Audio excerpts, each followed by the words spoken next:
And like Liz said, our assumption going into this was that basically with the current technology we have, there is still no good return on investment with the solar panels. And going through and doing the research again, that absolutely still holds true. So I've kind of shortcut the entire presentation there, but in a nutshell, solar panels still, generally speaking, are not worth the expenditure. But let's go through the presentation, talk about that a little bit, and we'll give you some of the reasons why that is the case. So, like everything else out there, people portray solar energy as new.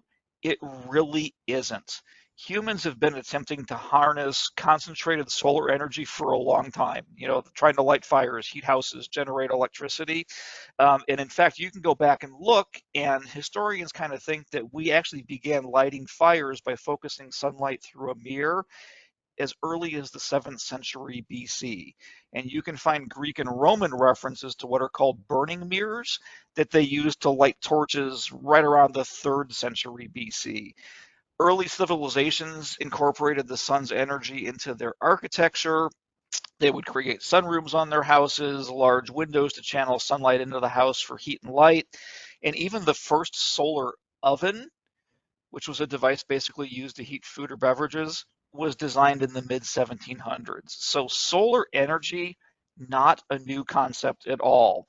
And if you go out there and you do a little bit of looking, you'll find a lot of pictures of, this is theoretically Archimedes, who is the guy credited with the idea behind, or discovering the idea behind buoyancy, using those burning mirrors to actually try and light enemy ships on fire. You can find lots of plans out there for solar ovens. This is obviously a more modern one using OSB, but it's basically OSB and foil, and it's a solar oven to heat your food up. So the concept of solar energy is not a new one at all.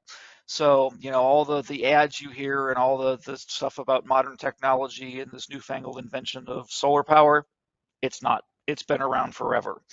Even the invention of the solar cell is a lot older than what most people think it is.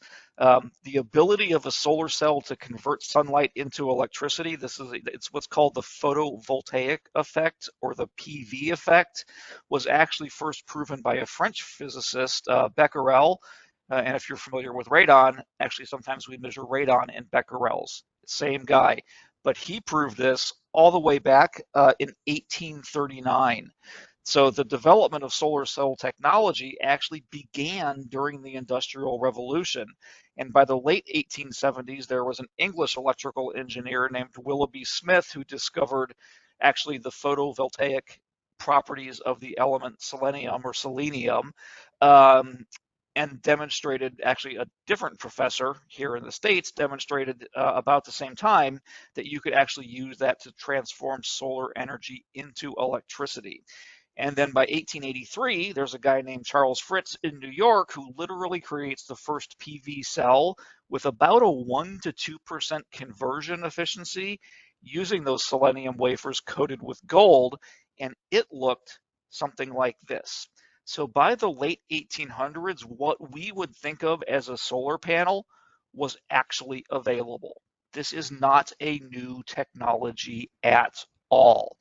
Really, the only thing we've done is improve some of the materials, improve some of the manufacturing, and improve kind of the efficiency of those solar panels. Because I hate to tell you guys this, even with today's best solar panels, they're still not very efficient, because we're basically still using a technology that dates from the late 1800s.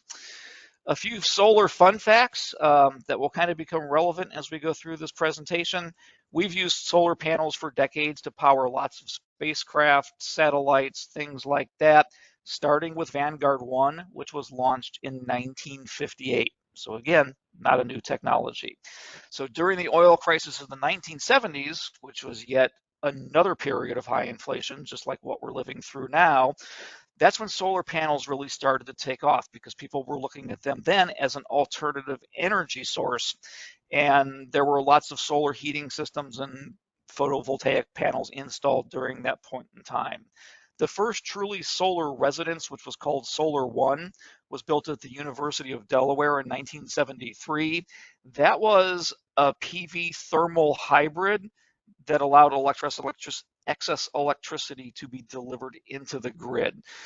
So that's kind of the first instance that we can look back and see where people were generating enough solar power to actually feed it back onto the grid and then stored some of it with giant batteries to use later on at night. Between 1957 and 1960, there were a lot of innovations in PV energy. And at that point in time, we were able to increase our conversion rates from about 4% to about 14%. So remember, the first solar panel back in 1883 had a 1 to 2% conversion rate. Almost 100 years later, we had managed to increase that. Well, we doubled it to about 4%. And then by about 1960, we managed to increase it to 14%. Still a horrible conversion rate between what's actually available in that solar energy and turning it into electricity. So what that means for us today, believe it or not, is that most solar panels that people buy and stick on their roof are no more than 15 to 20% efficient. There's some laboratory ones out there that are approaching or a little bit in excess of 30%, but they're not economically feasible. So today's solar panels, typically 15 to 20% efficient. If you buy high efficiency commercially available solar panels, they're about 22% efficient, and they are very, very expensive. So this is a key point to keep in mind as we go through this presentation. Even with the best commercially available technology we have today, your solar panels are only about 22% efficient in converting sunlight into electricity. It is not a good number, and there is still a long way for that technology to go. If you guys are as old as I am, and I'm reminded every day because I didn't know what that song was, Liz was talking about how old I am. You remember houses in the 1970s that looked like this, that had early solar panels on them. Sometimes these were PV panels. Sometimes these were just panels that were painted black and had water tubing running through them. Those are called thermal solar panels, and that's not what we're talking about today. That's basically just the idea behind warming water using the sun's energy. We're talking specifically today about using PV panels to convert sunlight to electricity. But you probably remember houses that look something like this with these big, clunky, heavy, prone to leaking solar panels on the roof. And things have gotten somewhat better since that time, but there's still quite a few problems associated with solar panels, not just their efficiency. We'll go through and we'll talk about that a little bit later in this presentation. So when we look at early solar panels, the first what we would consider modern PV cell was created in 1954 at Bell Labs in New Jersey. By today's standards, that solar cell was highly inefficient, but it did work well enough to run small electrical devices, and it eventually reached about 11% efficiency. At that point in time, it's fascinating if you go back and look at the headlines that you can find. On the front page of the New York Times, there was an article that talked about that discovery, saying it's the beginning of a new era, leading eventually to the realization of one of mankind's most cherished dreams, the harnessing of almost limitless energy of the sun for the uses of civilization. That should sound familiar because that is exactly the way solar energy is being sold to us today. And I say being sold because it's being marketed to us because it's still a product in its infancy that's not very efficient, that given the choice, most people wouldn't use. They have been hyping and marketing solar panels for residential use since the 1950s. By 1956, there were commercially available solar cells. They were far too expensive to be adapted at any significant scale. They basically cost you about $300 per watt. So way out of the range of what you would actually just pay for that electricity off the grid. So for years and years, decades and decades, solar cells were basically used on toys and radios and calculators and things like that because they could provide a tiny little bit of electricity, but they were not practical for anything beyond that for commercial purposes. This begins to kind of change in the early 1970s when a lot of research money was being spent on solar panels here in the States, where we were able to significantly lower solar costs, bringing the price down to, well, $100 a watt to about $20 a watt. which is still commercially not feasible. You pay far less for that than electricity off the grid, but it does begin to lead to some commercial viability. And then from the 70s through the 90s, we see slow but steady adoption and growth in the solar industry as technology gradually improves and solar manufacturers make cells smaller and less expensive. And during this time, people are building increasingly large solar energy plants on a commercial or utility scale, trying to establish the idea of solar energy as more than just a niche energy source. To some success, but it's really still not commercially viable. And even to this day, it's really still not a truly commercially viable energy source. And we'll go through some of the reasoning behind that. Um, the first grid supported solar cell, the first solar farm, if you want to think about it that way, was completed in a place called Kerman, California, and became part of their grid. So it's not it. Remember, the first solar panel basically installed in New York City in 1883. Little more than 100 years later, we finally have one that's kind of commercially available, providing electricity to the grid. So again, not a new idea, and it's evolved very, very slowly over that 100 years. Modern solar panels, so the beginning of the 21st century, so basically the year 2000, we continue to see developments in solar efficiency, making it cheaper and more viable. More importantly, and this is going to become actually really important, really germane to this discussion later, governments and progressive energy policies began instituting significant financial incentives to encourage the more widespread adoption of solar energy, regardless of what the solar capability actually was. So that's the real turning point when we're talking about solar panels. It's government involvement and government investment driving this technology far more than anything else out there. So what that means is since the late 2000s, solar's taken off and it's become a national phenomena and a somewhat more credible and reliable energy source, but it's still basically being driven by government invention.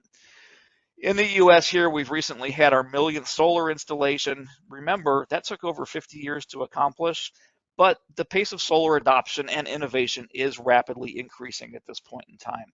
The whole idea here is that basically I do believe this will become a viable technology.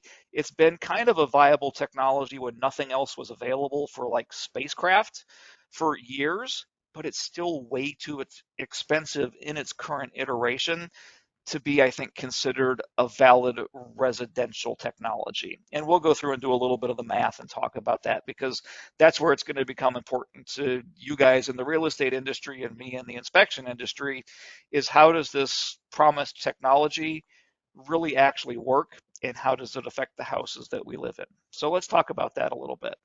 So when we talk about current solar technology, there's basically three different types of panels available.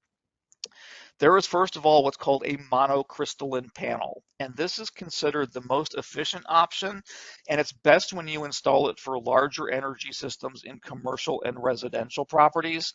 It can be used for smaller systems, but it's not terribly price effective. So it's a monocrystalline system basically made out of a single lab-grown silicon crystal with a very high purity rating, and that gives you the high efficiency that we talked about earlier of around 15 to 22%. Because of this high efficiency, they don't require as much space as polycrystalline and thin film panels, but they're expensive. They can last upwards of 25 years because they're stable and inert because of the properties of that silicon that we're using. Their price point is high because of their complex construction. They are not a good choice for cold weather climates because snowfall can actually damage their solar cells.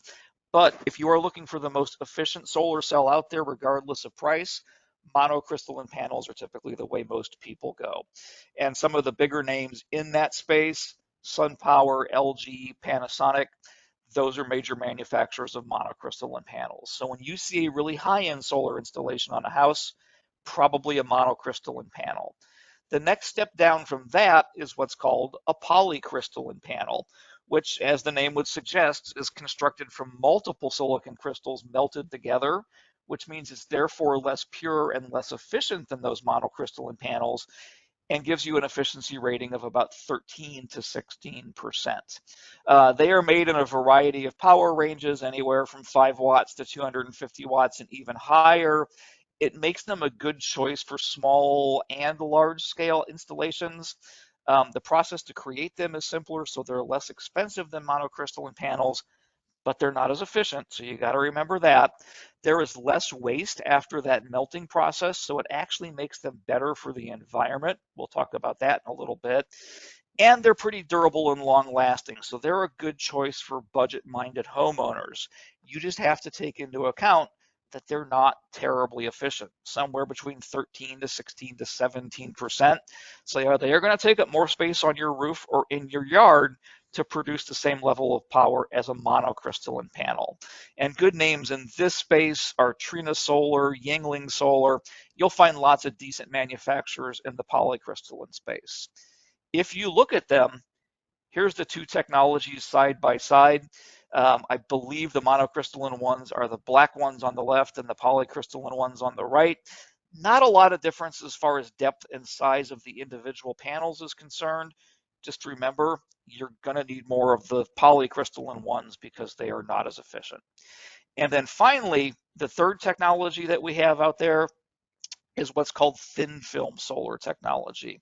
They are not made of silicon, they're made of other materials, so that makes them lightweight and easy to move, but they are the least efficient type of solar panel out there at about 11 to 14%. So the flexibility, portability, and ease of installation with these are the top factors driving the installation of thin film solar panels. These are the easiest and least expensive panels to produce. They're excellent for solar transportation applications, like on the top of a bus or as part of a refrigeration unit for cold storage trucks. They are not a great choice for rooftops as they require a lot of space for energy output. They are physically weaker than crystalline panels, so they break down faster. So you don't get a great warranty with them. So it's something homeowners need to consider if they're going with thin film technology, because that kind of depends how long they're going to stay in their house, whether they're going to be covered under warranty for those panels. Good name brands in those: Styon, Solar Power. You'll find quite a few thin film manufacturers out there as well. And in fact, what you'll find, there's a lot of thin film panels being installed today, especially by do-it-yourselfers, because they're light and easy to manufacture and ship and carry up to your roof and install. So a lot of houses you see where people are DIYing it are going to end up being thin film panels because they're the easiest to transport and install. They are also, unfortunately, the least efficient technology out there when it comes to solar technology. This is what a thin film panel installation will typically look like. So it's pretty common, again, to see those on houses where people have DIY'd it. I've got a good friend who installed solar panels on his house despite knowing the numbers behind it. And he put on thin film solar panels because he could source the panels, the equipment, and do the installation all himself. So they do have some pluses. The big minus is that low efficiency rating on those thin film panels. So let's look at some numbers so you guys can start kind of understanding the math and the money behind solar panels. Your average solar panel installation cost for us is somewhere between almost $11,000 and about $26,500. The average cost of these panels to produce electricity, or the average cost of the electricity produced by these panels, that's a better way to say it, is about 8 cents to 10 cents per kilowatt hour. If you've looked at your electric bill recently, at least out here for us with Nine Star, with our little co-op, that's about what we pay for electricity. So the panels are kind of a break even, but there's no real advantage to be gained there. That gives you an average annual savings of somewhere between about $600 to $2,000 on your electric bill. The average family uses about 11,000 kilowatt hours per year and needs 26 to 33 of these individual panels to power their entire house. So when you look at payback, when you run all the math behind these numbers, The average payback for installing those solar panels on your house nationwide is 7 to 12 years, but that includes places like Arizona and Southern California and Florida and New Mexico, where you have a lot of sunlight all year round. That's not the case here in the Midwest. And that number for us is actually almost 15 years to pay back those panels based on current electric rates and usage patterns. 14.6 years is a horrible payback for that kind of investment. In my business, and when we talk to clients, we generally consider anything more than a 10-year payback as not a good investment, as kind of an unfeasible option. So when you look at 14.6 years payback for Indiana, not a good payback number. And that is one of the primary reasons I say solar panels are just not quite there yet. I think eventually they'll get there, but 14.6 years, considering the length of time most people spend in their houses, not a good payback time. So some solar pros, because these things do have pros to them. Solar reduces, and on a nice sunny day, can eliminate your electric bill. It is possible to power your house at least partially and sometimes entirely using your own solar energy. And that actually bears out. My friend who installed those solar panels on a nice day like today, they can pretty much power their entire house with those panels. But like yesterday afternoon when it started to rain, they're not getting anything out of those panels. In some municipalities, depending on your utility provider, if you use less energy than your solar panels are accumulating, you may be able to actually sell it back to that utility company. And that's known as net metering. So for out here, for those panels that my friend installed right around the corner from us, on a really bright sunny day, which it's not quite at the moment, they are actually producing a little bit more energy than what they're using in that house, and they are actually able to sell it back or get a credit back from it from NineStar for generating that electricity. Not all utility companies will let you do that, so it's important to know that before you install panels. Obviously, solar energy is relatively environmentally friendly. It minimizes the amount of carbons and pollutants generated, at least when you're using the panel, not when it's being made, and you never run out of it until the sun goes dark when we're all in trouble. So after overcoming the initial cost, solar energy does save money long term. But remember, for us, we're talking 15 years long term. Solar panels can last 25 years or longer, so on average, homeowners will begin to break even between 6 and 10 years. That is not the case for us because we don't have enough sunlight here, and I actually really question that number because the further north you go in the United States, the less average sunlight you have. So, 2/3 of the country really doesn't get enough sunlight during the year to make that 6 to 10 year period possible. So that is a very questionable number.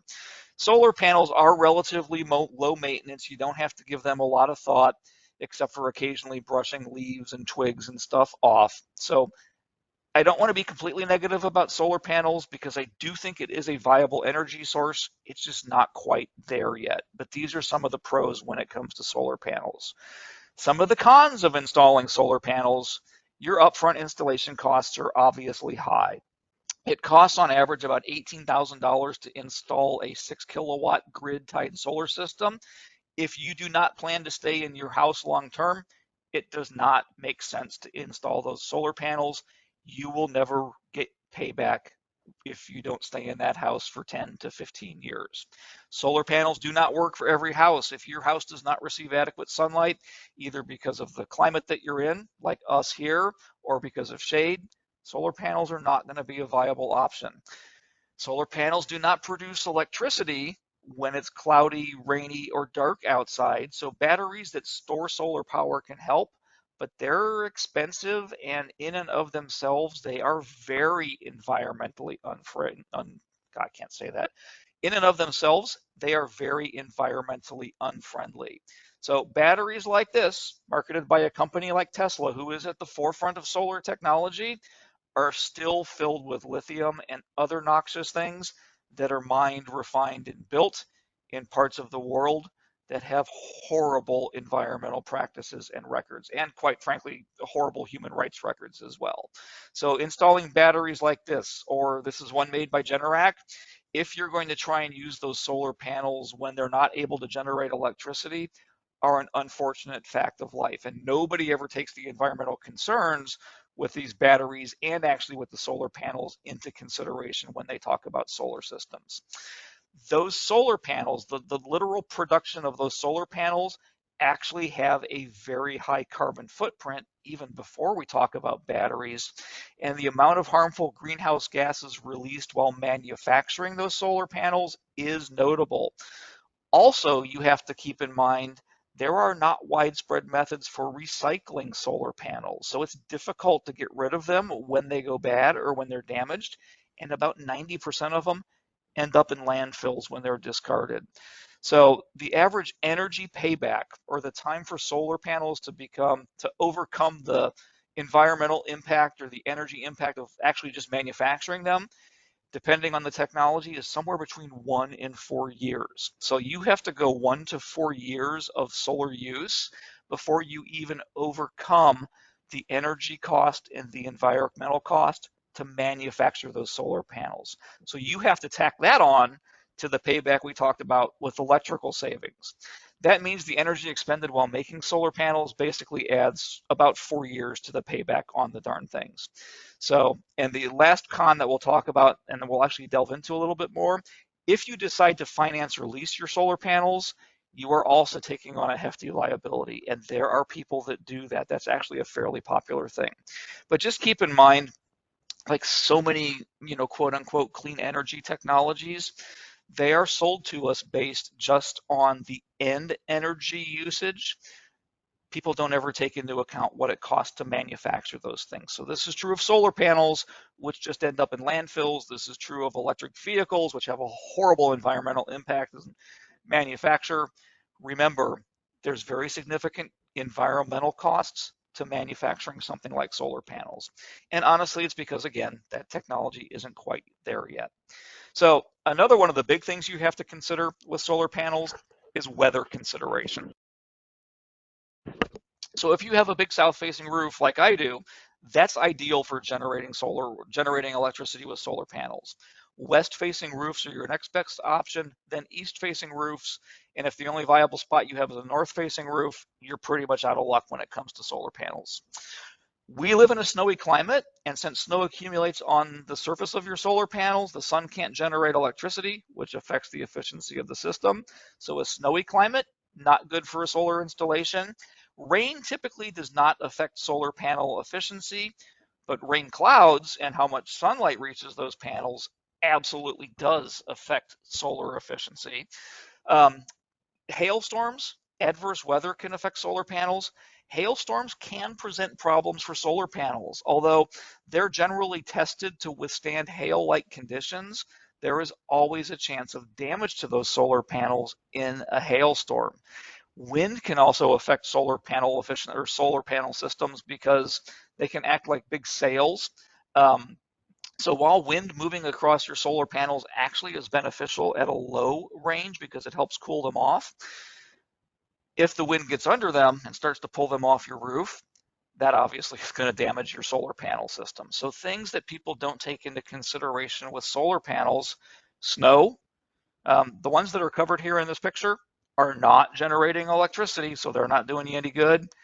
Hail damage. Some of these panels survived that hailstorm. Some of them obviously did not. So if we've got 1, 2, 3, 4, 5, 6, we've got 12 panels in that array. 2, 4, 6, 8 of those, 2/3 of those panels are going to have to be replaced because of this hailstorm that just went through. And again, windstorms, if that wind gets strong enough, it's not going to cool those panels and be beneficial. It is going to yank them off the roof of your house. This whole solar array is going to have to be replaced, not to mention the damage that it did to the roof underneath of it. Some other considerations to take into account if you're thinking about solar panels: they work best at about 77 degrees Fahrenheit and reach a peak efficiency between 59 and 95 degrees. When their temperature gets higher than 149 degrees Fahrenheit, their efficiency will decline rather dramatically. the color of the back sheet of those panels that they're assembled with and that protects them will also affect their efficiency. Black looks good and is the most efficient, but you'll also find dark blue, greens, and even patterns that may actually, in the end, increase solar efficiency and not cause those panels to heat up as much. You will also have to install an inverter because solar panels generate DC, direct current electricity, and you're going to have to convert it to alternating current for it to power your house. So there will be a little bit of loss in that inverter, although the better ones are 97 to 99% efficient. But even still, best possible case, you're going to lose 1% of the electricity that those solar panels generate just to the inverter. Solar panel components are going to expand and track during normal thermal cycling, which affects their efficiency. And they are kind of susceptible to dirt and grime on them. They will have to be cleaned periodically, or you'll reduce the efficiency of those panels. Rain will actually help keep them clean, and given the amount of rain we got last night, it was like power washing the darn things. But if your solar panels start to look like this, you are reducing the efficiency of those panels. So they do periodically need to be cleaned if the grime gets too bad on them. So then the big question that really starts to affect us in our industries and that we do get from clients, do solar panels increase home values? The government says solar energy systems will likely increase your home's value and that buyers are willing to pay a premium of approximately $15,000. They don't give any evidence to support that, and I have a very hard time believing that number. So let's look at some of the math behind this. A study in the Appraisal Journal, sounds like a really exciting read, says that theoretically home value increases $20 for every $1 reduction in annual utility bills. So a savings of about $400 a year would add a value of roughly $8,000 to the house. Again, they don't put a lot of math behind that study, and it's all purely theoretical at this point in time. So I do not believe people with solar systems on their houses are getting a premium price of anywhere from $8,000 to $15 for that house. The reality is a lot murkier than that. It's a very mixed bag. Some people really value solar, mainly our younger buyers, but it's on a case-by-case basis. At this point in time, I would personally actually look at a solar system as a negative. So none of these take into account the individualness of people, and that's really what it's going to come down to. You also have to remember that in many cases, homeowners don't actually own these solar panels. They lease them, or they're financed, or a third party owns the equipment. The sellers may have purchased that equipment on a loan, which may create a lien on the house if you're not careful. And in those scenarios, buyers tend to shy away from homes with solar because they don't want to be responsible for those lease payments or those loan payments. So a lot depends on how those solar panels are financed. Understand, and again, this is a key takeaway here, not everybody sees solar as valuable. Some buyers think of it as a major plus, other people look at it as a downfall. So it's really hard to say how solar systems impact housing prices. It's not like a swimming pool, which is a well quantified thing, and depending on your zip code, could be worth almost nothing, or it could be worth a lot, depending on where you live. You know, everybody understands that pool is fully paid for. They don't understand that about solar panels. We will probably see the use of solar increasing, and as that happens, there's a good chance that some kind of standard will develop, so we'll be able to quantify the value of a solar system. And realistically, there's a good chance that solar electricity eventually will add value to a house. But these days, you have to find the right buyer for that scenario to take effect. So overall, I think it's probably a wash whether solar adds anything to a house or not. For the right person, it might. For other people, it will not. And the funny thing is that all of the articles that we looked at all say talk to your real estate agent for guidance. So this is something buyers are going to be looking for you to give advice on. Let's talk for a couple minutes here about solar panel leasing. And this is a thing out there. People will actually lease their solar panels because they're so expensive to install. So for 0% down, they'll lease these solar panels. And the idea is instead of paying your local utility company for power, you pay the solar panel leasing company to use their system. And there's multiple options and ways to do this. There's what's called a solar lease, where you only pay for the equipment and you can use as much energy as you want. There's also what's called a power purchase agreement that lets you pay for the power you consume at a set price per kilowatt hour because it's generated by the solar panels that the leasing company now actually owns. Since you don't own the panels, one of the pros here is that the solar panel, the leasing company will handle all maintenance and repairs. There is usually an option to purchase those panels at the end of the lease at a deprecated market value or at a discounted price. And you just have to keep in mind this is not like leasing a car, which is generally a really bad idea because it results in overpaying for the car. If you live in a state where solar energy is at least as cheap as energy off the grid, you're likely to benefit at some point in time actually from leasing those solar panels. Even though you're leasing them from somebody else, if that solar energy is as cheap as what you can get from the grid, it can be beneficial. That is not the case here in central Indiana. There are cons to solar panel leasing as well. The contractual terms are long, typically 20 years and sometimes longer. So remember, 2 decades is a long time, but most local utility companies basically have a monopoly on that power. That's tantamount to a lifetime contract. So if you're going to be in that house for 20 years, which most people aren't, leasing might make sense. Owning your own solar panels usually qualifies you for some type of tax credit or rebate. If you lease the system, the leasing company gets those rebates. You do not own anything with a solar panel lease. Those panels belong to somebody else, and to many homeowners, not having control over the equipment that lives on top of their house is a major turnoff. It's not appealing at all. Depending on your homeowner's insurance policy, installing solar panels on your roof may raise your rates. There are some companies out there where solar panels actually reduce your rates, but those are hard to find, and you need to talk to your insurance provider first to see how it's going to impact you. And on top of all of that, even though you don't own that, you may be responsible for roof damage. So if you're going to lease solar panels, make sure the lease specifies who's responsible for damage to the roof and who will cover any necessary rebuilding or restoration. So that brings up a really good topic, and it's a practical one for us. Well, actually, what about the roof? What happens when we put these solar panels on top of it?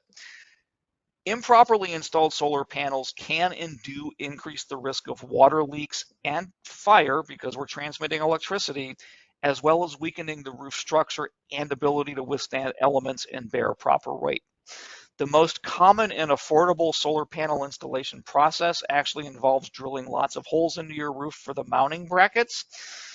Improperly drilled holes are obviously going to leak. So solar panel installation, if it's not done right, absolutely can cause leaks to your roof.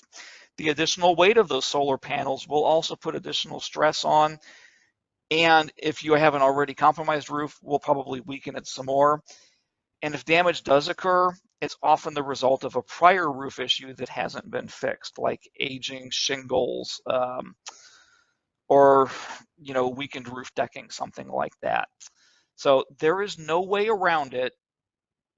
When you re-roof the house, those solar panels are going to have to come down when you replace your roof, and then you got to put them back up if you want to keep them. That adds an additional cost to a typical roof of about $1,500 to $6,000, depending on the complexity of the roof and the solar installation. Your roofers are generally not the ones who are going to remove those solar panels. It's going to be a third party, like the installers that originally put it up. That's going to add to the cost. It's going to take a couple extra days for that roof replacement to pull those down, put the roof on, put those panels back up. If you change roofing materials, so in other words, if you go from shingles to, say, a steel roof, which is becoming popular these days, you're probably going to have to replace your solar panel mounting hardware, which could add thousands of dollars to the overall cost of the project. And on top of all of that, it's best to have solar panels installed on a roof that's no more than 5 years old. So there's a lot of caveats when it comes to the actual roof itself that most people don't consider when installing those solar panels. They can also affect your roof warranty. Unless you and or your contractor take the proper precautions, the installation of those solar panels can actually void your roof warranty. Solar panel installers are actually supposed to get permission or follow the specs of that roofing manufacturer before ever starting that panel installation process. Most of them do not. If any roofing problems are detected during the installation of those panels, they have to stop and fix the problems before continuing with that installation. Because if those panels are installed on a damaged roof or a roof that can't handle the extra weight, that warranty on those shingles is going to be void. And with holes that are improperly drilled, not properly filled, water is going to get into the roof and void the warranty as well. So the improper installation of solar panels can absolutely void the warranty on this brand new roof. So every one of these solar panels here has got brackets, screws, all kinds of penetrations in the roof, which likely is going to void the warranty on that roof.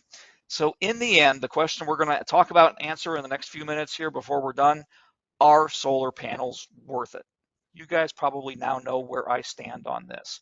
Solar panels have been around for a long time and have generated a tremendous amount of honestly unrealized hype. Solar panel efficiency has improved over time, but even today's best, which means most expensive panels, are only about 23% efficient. So even best case residential solar installations have a 5 to 10 year payback, and the average payback is actually closer to 15 to 20 years. Solar panels cannot store electricity and have reduced to no output in inclement weather and at night. Keep in mind, solar panels are an evolving technology, and what is being installed today is actually going to be obsolete tomorrow. The big one here, one of the key things to think about in solar panel technology, and this absolutely also applies to electric vehicles and things like that, we as a society do not have to incentivize successful technologies. So all of those government tax incentives out there, all those utility company rebates, all those government rebates on solar panels, on EVs are there because that technology is not commercially viable yet. If it was, if there was a substantial benefit to installing solar panels or driving an electric car, if the cost wasn't so high, there would be no reason for the government to offer those incentives. So we do not incentivize successful technologies. We're just not quite there yet when it comes to solar panel technology and electric vehicle technology. You also have to understand that when the government announces something, like a $5,000 rebate for the installation of solar panels or a $8,000 rebate for buying an electric vehicle, what do the manufacturers of those technologies do? Immediately increase their prices by $5,000 to $8,000 to $10,000, basically nullifying that rebate or that incentive. So it's just anytime we have to incentivize something, the technology is not quite there yet. Solar panel installations do make some sense in some climates and some scenarios, but they are not universally applicable yet. Solar technology is almost, but not quite there. It will eventually make sense, but it is very difficult to justify today. So that's where I end up on solar panels. Someday they are absolutely going to be worth it. That day is not here yet. So real quick, some of the questions we got: is there much difference from one solar panel manufacturer to another? Yes, there is. There is a lot of difference. It depends what technology you buy. It depends what company you buy from.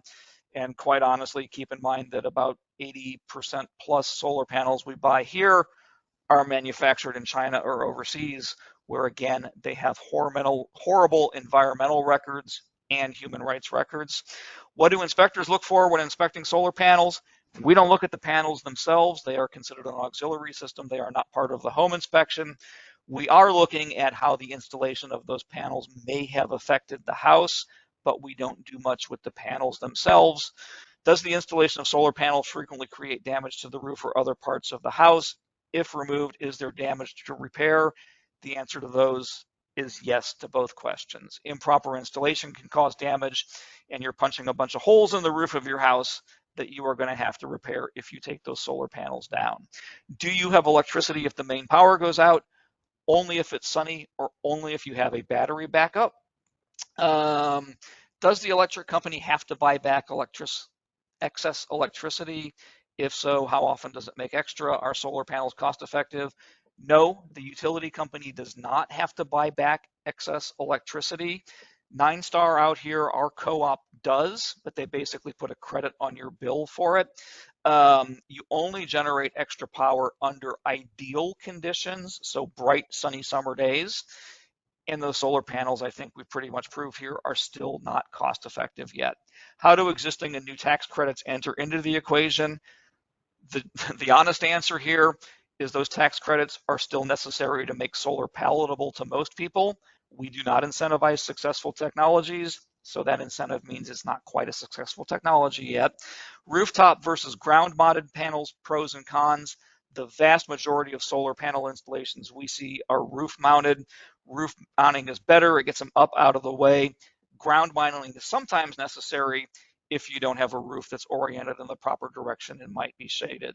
Actual valid non-rip-off suppliers, the only thing I can tell you guys there, do your homework and do not lease or finance your solar panels because it just isn't worth the money yet.